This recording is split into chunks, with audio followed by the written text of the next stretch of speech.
Hello, everybody. My name is Starla McDermott, and I am the Development Director here at Guiding Light. And I want to thank each of you for joining us for our February virtual ministry update. Before we begin the update, I have asked Michael to join us, and he is a current client with our recovery program, if he would start us in prayer. Michael? Yeah. God, thank you for Guiding Light Recovery, for bringing me into this place to help change my life. And we just pray that you be with us and guide us through this. Amen. Amen. So the pandemic has made extra work for us here at Guiding Light. We have been seeing an increase in a need.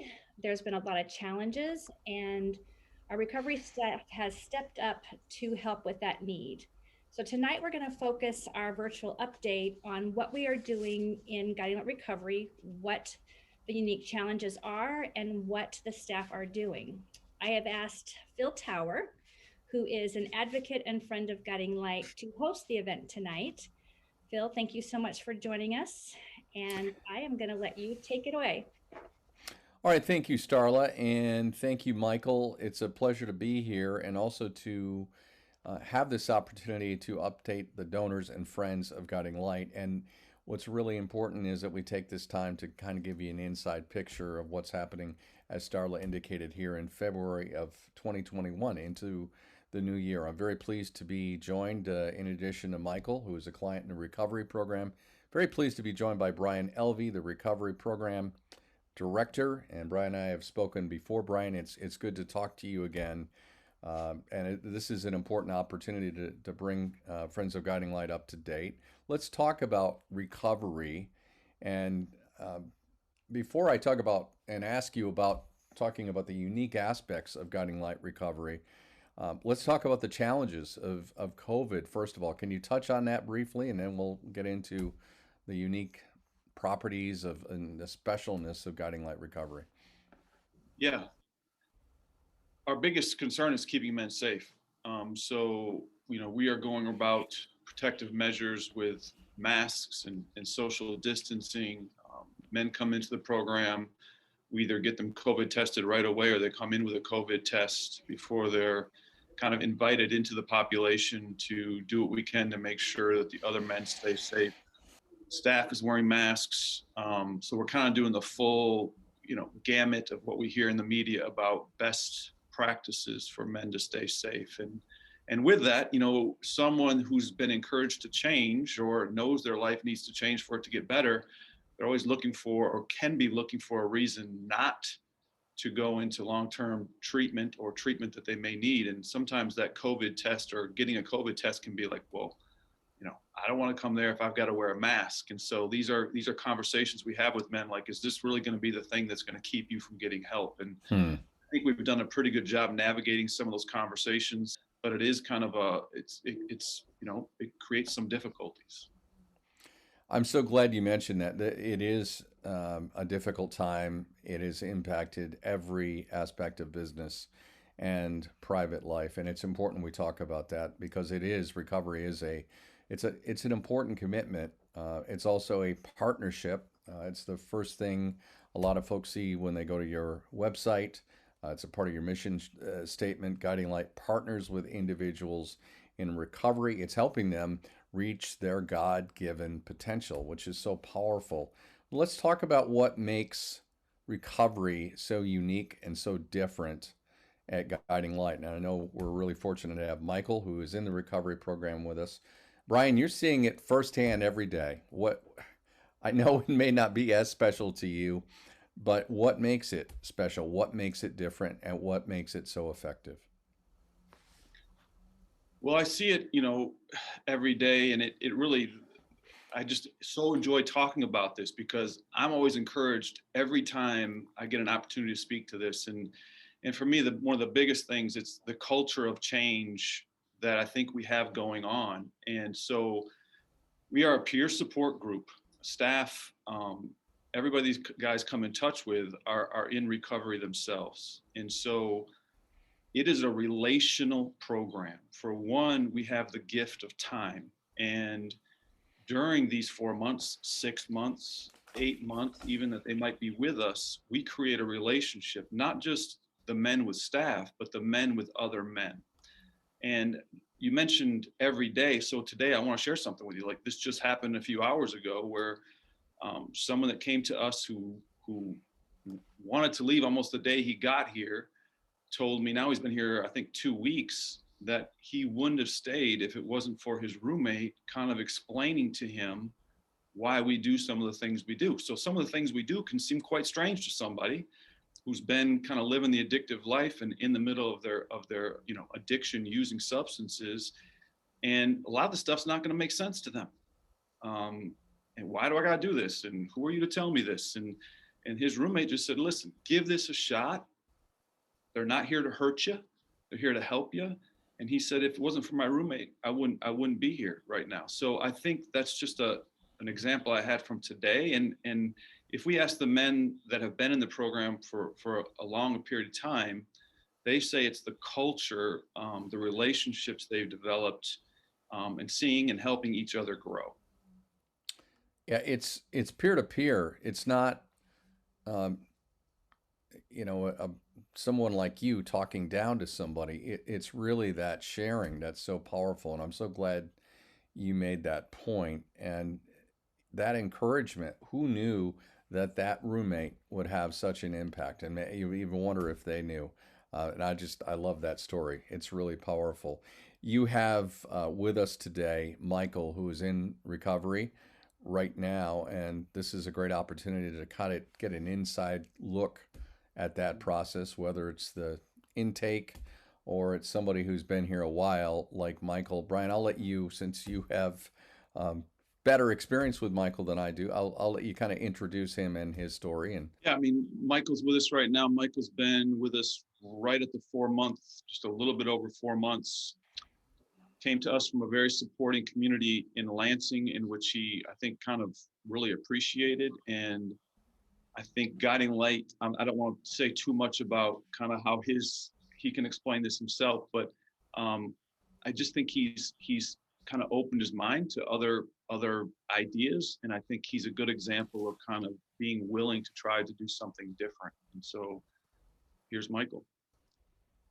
Hey guys, Michael. Yeah, my experience here at Guiding Light was a different experience.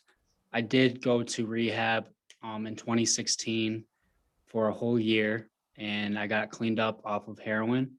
And I've been sober from heroin for 6 years, but alcohol became a problem for me.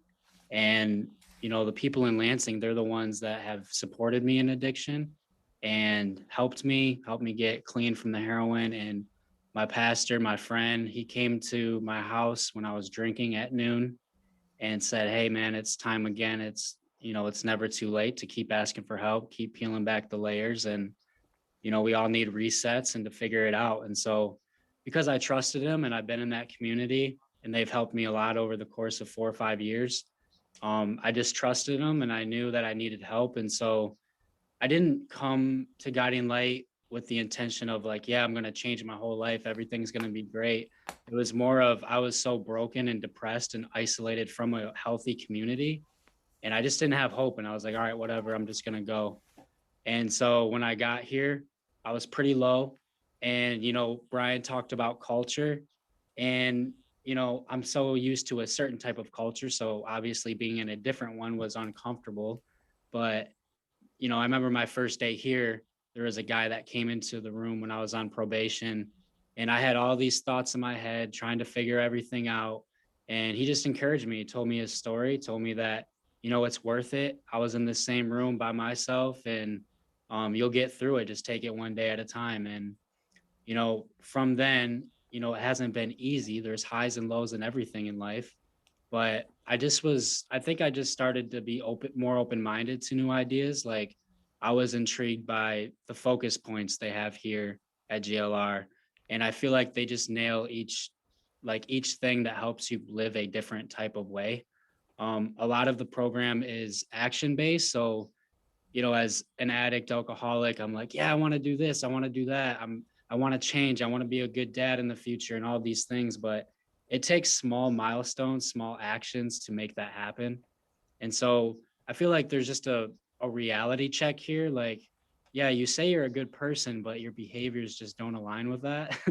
So it was like Mm. just a wake up call. I think what makes it unique is, um, there's life coaches that help you with recovery, where you want to go, what do you want to get out of the program.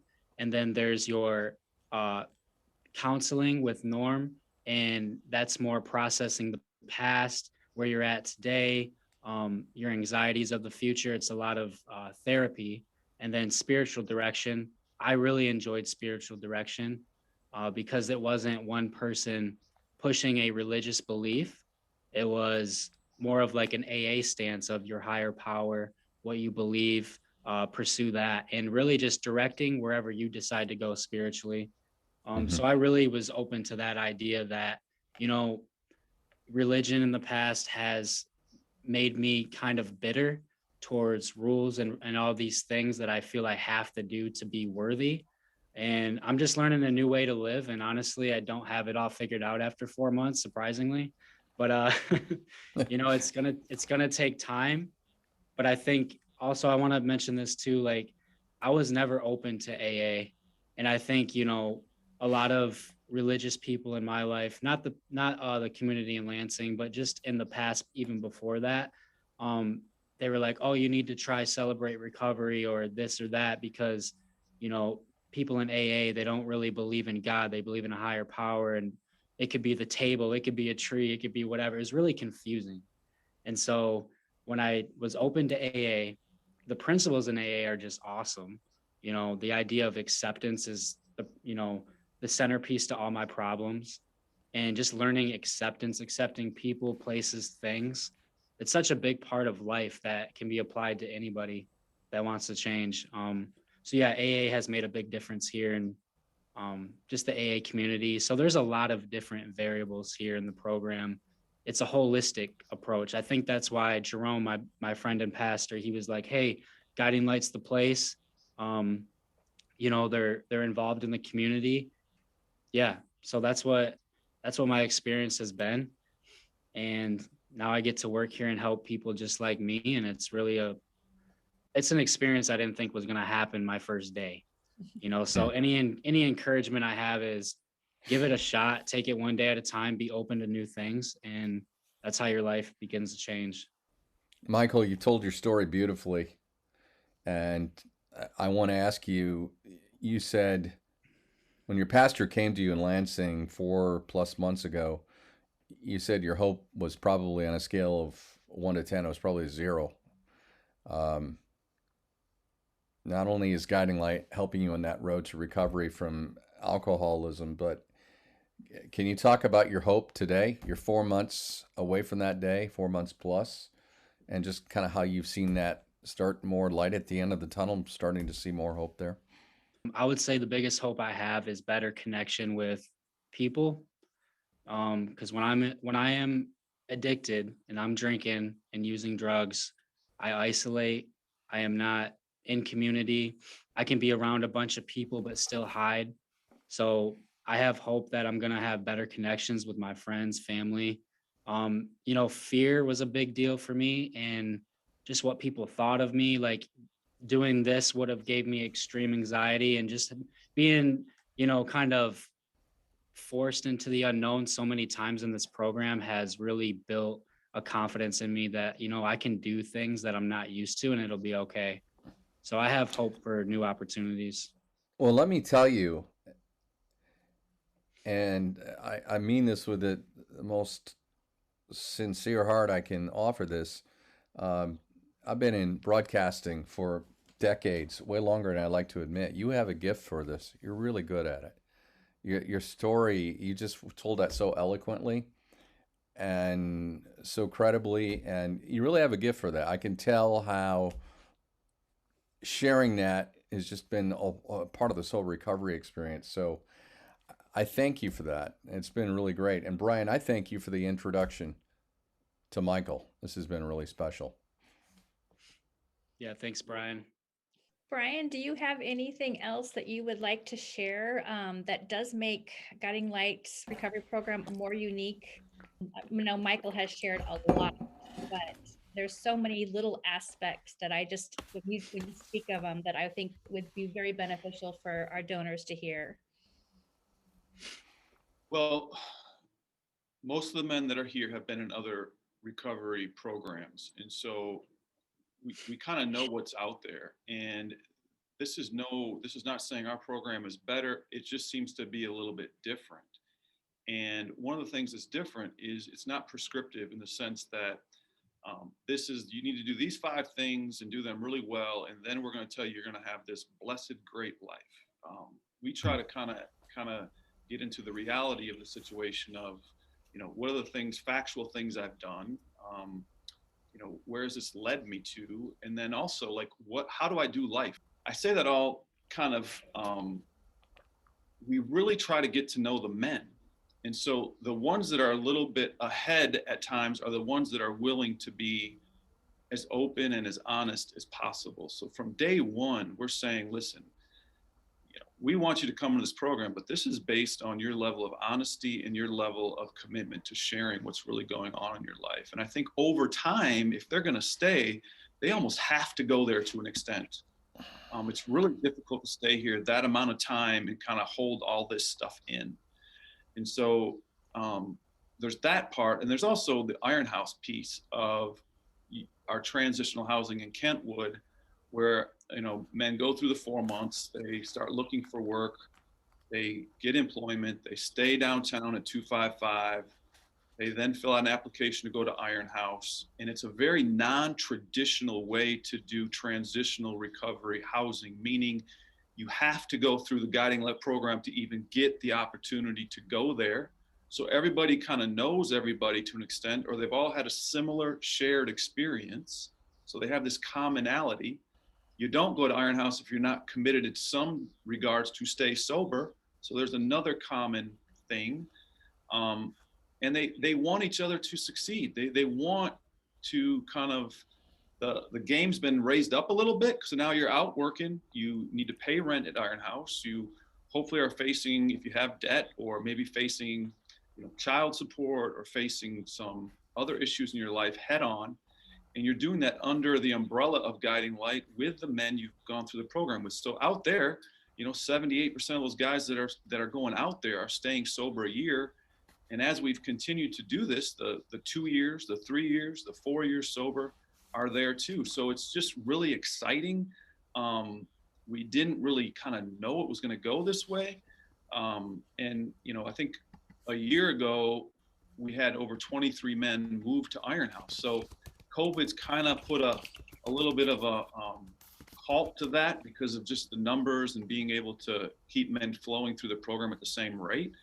But we're hoping to, get that number back up again. And so we can start to get that, kind of that number going and get that flow going again. Because what happens is the men really latch on to the other men that are having success. It's not so much me, this is what you need to do. They're having conversations with the guys at Iron House and saying, how did you do this? And they're kind of learning from each other. We are not in the advice giving game. They know they need to stop drinking to change their life. They know that. Mm-hmm. Yeah. This is not about, I'm so smart, you're not. It's more like, how do I get to know you, and how do I get to know how you've made decisions? What's important to you? What are your values in life? And that's just kind of a cool, just a very different approach than what I was used to. And we try to tell these men they have a lot of value in life. They are worthy. They have a life of value, and it's time to wake up. Right? Like, wake up and live this life that you've been given. And guys get excited about that. Like, dude, I never really thought about that. Like, this is my life. How do I want to live it? Yeah. So, yeah, it's neat stuff.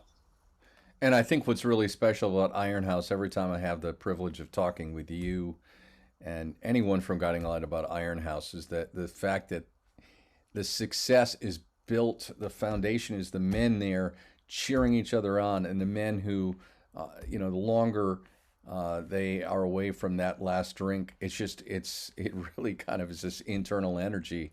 And it's very much based on the scripture, the Proverbs 27 scripture, as iron sharpens iron. Every man in that Iron House environment helping sharpen, and not only sharpen, I can't speak enough to the encouragement. Men people, we get over messaged with, you know, negativity and things, and just to have one person speak and lift you up with words, it's so powerful. I know, Michael, you just did that today, and that's just, it's a really infectious thing, and that's what I love about that Iron House concept. You really got to celebrate, like you said, that 78% are still sober a year later. That's something really to be proud of. Brian, do you have anything else you want to say before I close up for the event? Or Just that we know people, we know the alcohol consumption rate is up. We know drug use is up as far as, overdoses. So there's help out there. What could be the harm of making that phone call? If you know somebody that might need help, to make a phone call down to Guiding Light and just kind of learn a little bit more. Maybe what's the next step for someone to either get help or get someone in contact with someone who may need help. absolutely. So I'm going to end this with a couple of little pieces to follow up with what Brian had said. If you know somebody that you think could use help, or if you yourself feel that you do need help, do not hesitate to give us a call at 616-451-0236. Sam Bogard is our intake manager, and he is here to answer your questions and walk you through the process. Another action that I kind of want to bring up is that each man who comes into this program, it does cost a little over $300 per day, sometimes a little bit more, not just for food and not just for shelter, but also for all these different facets that we are able to offer in the recovery program. And we are very lucky to have an anonymous donor who has donated money to match any gift that you give today. If you give $50 today to help support somebody in the Guiding Light Recovery Program, this donor will match you with $50. If you give $100 tonight, this donor will match you for $100, and they will match up to $10,000. So if you do see the need or feel it in your heart to help us here at Guiding Light, you can donate online at guidinglightworks.org/give. I want to say thank you very much to Michael. I really appreciate you sharing your story. And Brian, thank you so much for joining and giving us an inside look, and also to Feel Power. I really do appreciate that you joined us as well today. Well, Starla, I want to thank you. I want to thank Brian, and I also want to thank Michael for sharing his story. This has been really special, and it's been a real honor to be a part of this conversation and this very important recovery update. So thank you.